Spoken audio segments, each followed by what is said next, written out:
এই গাইস, সুপ্রিয় দর্শক মণ্ডলী, আপনারা দেখতে পাচ্ছেন আজকের দিনে আমরা ধান কাটতেছি। আগামীকাল পবিত্র ঈদুল আজহা। সবাইকে এই কুরবানি ঈদুল আজহার শুভেচ্ছা। সবাইকে ঈদ মোবারক। সবাই ভালো থাকবেন ও সবার জন্য এই ঈদটা শান্তি ও সুখময়ভাবে কাটে, এই দোয়া করি। সবাইকে ধন্যবাদ। আসসালামু আলাইকুম। সকলকে জানাই পবিত্র ঈদুল আজহা উপলক্ষে অন্তরস্থল থেকে ঈদ মুবারক। তাকাব্বালাল্লাহু মিন্না ওয়া মিনকুম।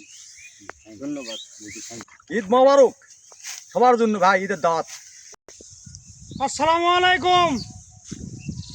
আগামীকাল ঈদ, আপনাদের জন্য অগ্রিম ঈদের শুভেচ্ছা থাকলো। সকলে ঈদ মোবারক।